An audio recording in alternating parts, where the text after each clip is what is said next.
आगे बढ़ें, आपको बताएं कि ओकाड़ा में कुएं से बारिश का पानी निकालने के दौरान 4 अफराद जाँ बहक हो गए हैं।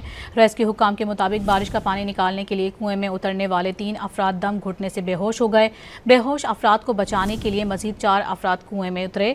चारों अफराद ऑक्सीजन की कमी के बायस दम घुटने से जाँ बहक हो गए। 3 बेहोश अफराद को तिब्बी इमदाद की फराहमी के लिए रैनाला खुर्द अस्पताल मुंतकिल कर दिया गया। आगे बढ़ें, आपको बताएं कि ओकाड़ा में कुएं से बारिश का पानी निकालने के दौरान 4 अफराद जाँ बहक हो गए हैं। रेस्क्यू हुक्काम के मुताबिक बारिश का पानी निकालने के लिए कुएं में उतरने वाले 3 अफराद दम घुटने से बेहोश हो गए। बेहोश अफराद को बचाने के लिए मजीद 4 अफराद कुएं में उतरे। चारों अफराद ऑक्सीजन की कमी के बायस दम घुटने से जाँ बहक हो गए। 3 बेहोश अफराद को तिब्बी इमदाद की फराहमी के लिए रैनाला खुर्द अस्पताल मुंतकिल कर दिया गया। आगे बढ़ें, आपको बताएं कि ओकाड़ा में कुएं से बारिश का पानी निकालने के दौरान 4 अफराद जाँ बहक हो गए हैं।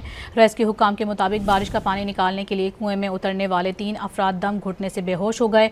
बेहोश अफराद को बचाने के लिए मजीद 4 अफराद कुएं में उतरे। चारों अफराद ऑक्सीजन की कमी के बायस दम घुटने से जाँ बहक हो गए।